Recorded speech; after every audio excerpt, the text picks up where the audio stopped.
Hello, hello, and welcome to the first full moon forecast of 2025. And this is the Cancer lunation. So, full moon in Cancer, which means the moon is in Cancer and the sun is opposite that, exactly opposite in the sign of Capricorn.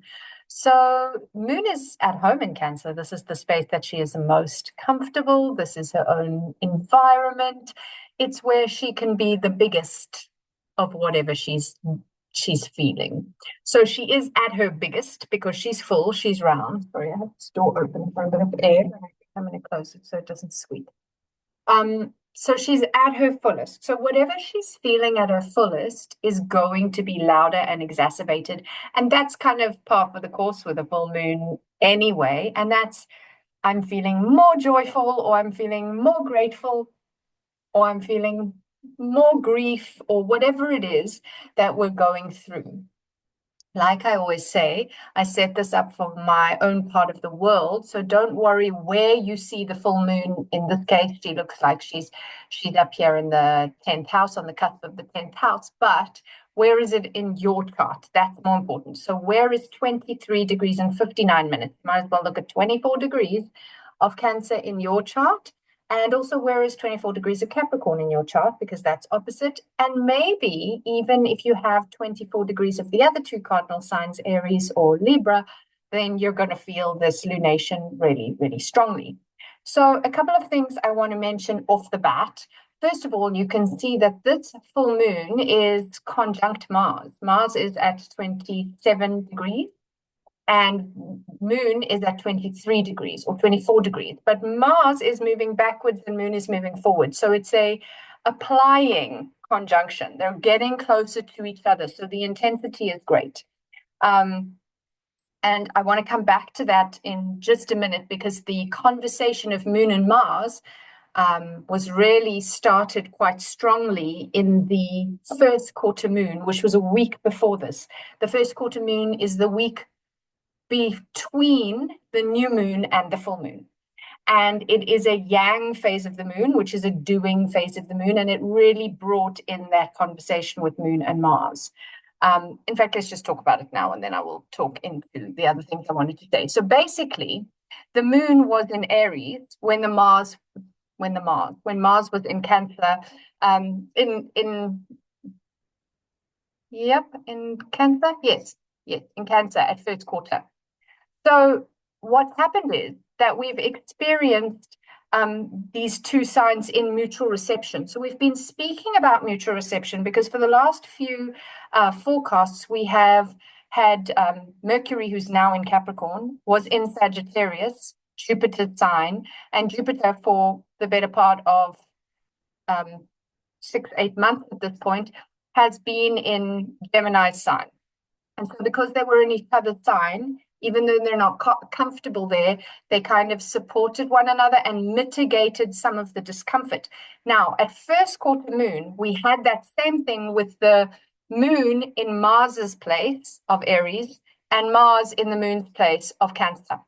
And so what that would have felt like, and I have done a first quarter moon post for this in my Instagram. But basically, if Mars goes home to mommy's house and there's no mutual reception, so normally if Mars goes home to his mother's house, he starts behaving a little bit like a petulant, bratty little boy, leaving a mess for his mother to clean up, not being helpful, just being a bit rude, maybe like he was when he still lived there, even though he's now an adult son. This is an example.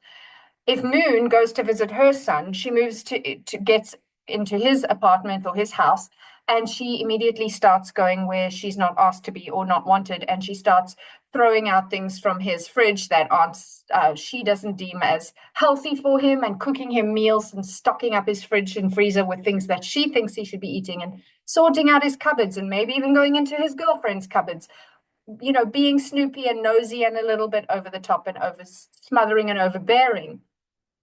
But when they're in each other's space, like they were at the first quarter moon, instead of being quite so overtly too much for each other, there would be a bit more respect. So Mars might go home to his mother's house, and even though he's feeling some old triggers, he's going to be a little bit more aware that maybe, she was doing the best with the tools that she had when he was a child, and not to let those triggers upset him so much, and recognize how much she loves him and how much he loves her, and maybe even cook her a meal, buy her some flowers, something like that. Conversely, the mother goes to visit her son, and instead of just getting up in his business thinking that it's still her job to mother him in the way that she did when he was a little boy, she holds back. She tells him she's proud of him, he's doing well. She respects that he is now an adult man and respects his boundaries and doesn't put her nose in where it isn't wanted. So that's a kind of feel of mutual reception between Mars and Moon that was begun a week before this full moon. By the time we get to this full moon, both Moon and Mars are in Moon's place and full. Mars is retrograde, so he's already not able to work in the way that he wants to. He can't just move forward. He's going back.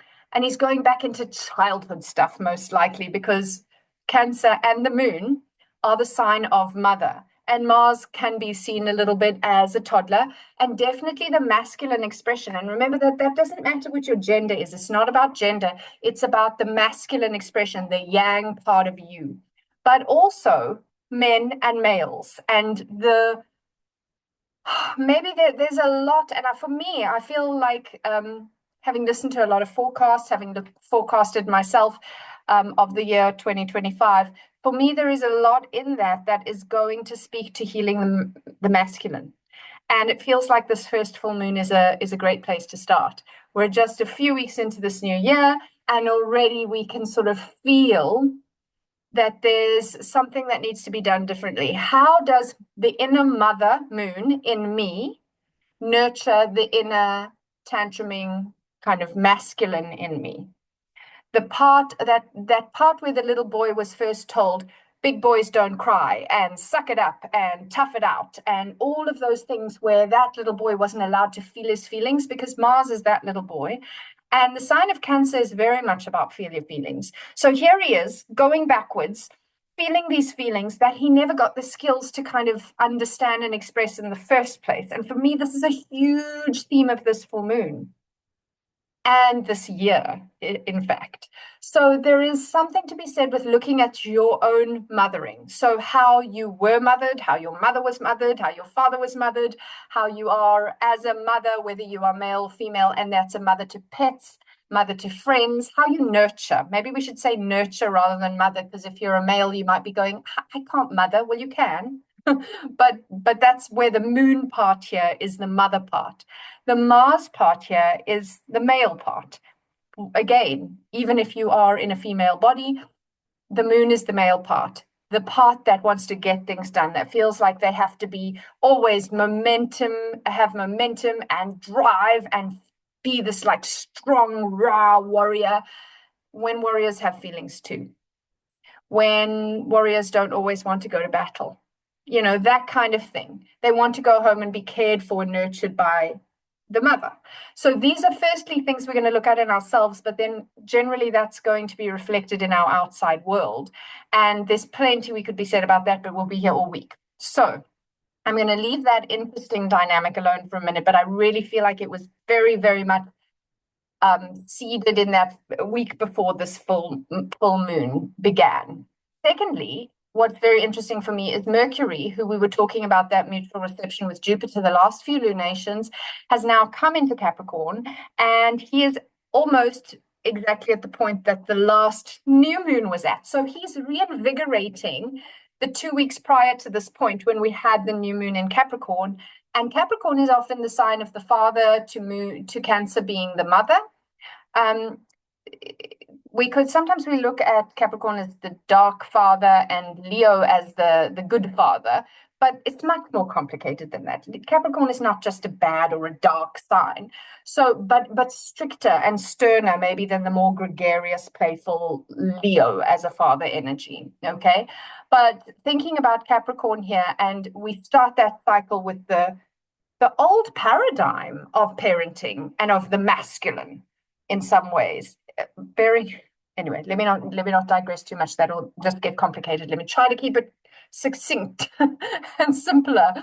So basically, Capricorn's Saturnian saying, rules and regulations and do things by the book and that kind of energy. We start with that. And if we just bring this back into where we are at this full moon talking about mother and son, so how did the little boy, literal boys, into men, but also the inner boy and masculine in you, no matter what your gender? How was he nurtured by the mother? And then also the cycle started with the more patriarchal feel of the old pattern and how things have always been done. And this is again like, how are we changing that? Because Mercury is not too far from his retrograde process now. He's out of his post shadow, but he still has this kind of like, wow, all these things that came to the surface in a very philosophical kind of way during his retrograde in Sagittarius.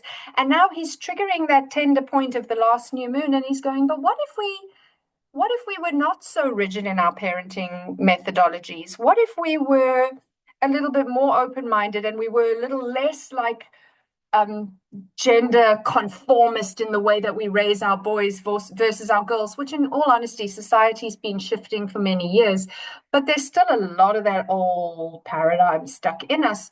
And what if that is good? Because both Capricorn and Cancer have a very sort of traditional vibe to them, sentimental and nostalgic, especially when we talk Cancer. So how do we take the good parts of that? And how do we change the ones that no longer work? And that's very much being triggered.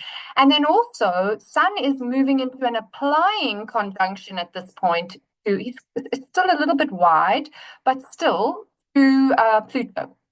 So this will be when the Sun gets into Aquarius shortly from this point, it'll be the first time he meets up with Pluto since he's established himself in Aquarius. And so we're coming again to like, how do I change paradigms from Capricorn, which is the old tradition, to Aquarius, which is much more futuristic and new paradigm shifts. And so already at this full moon, or in spite of the fact that the Sun hasn't yet reached Pluto, we're already feeling a lot of this. How do I do it differently? And Pluto is about power. So it's also like, how do we balance the power?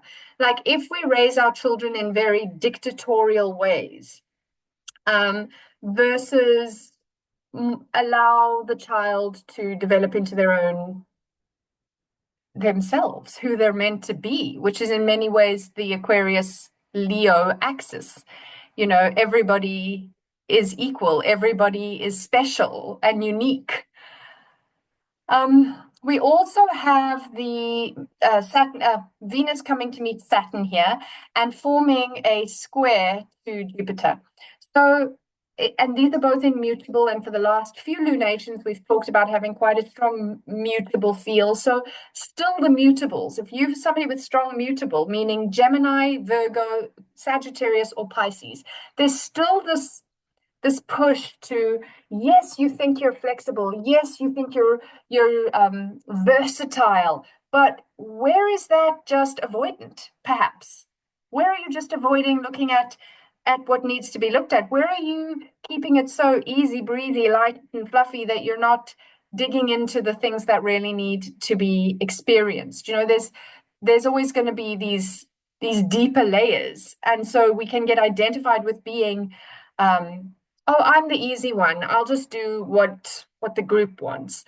Where is that avoidant? I think that's the conversation that's coming up for me now. Where is that avoidant and not actually aligned with your values and your belief systems?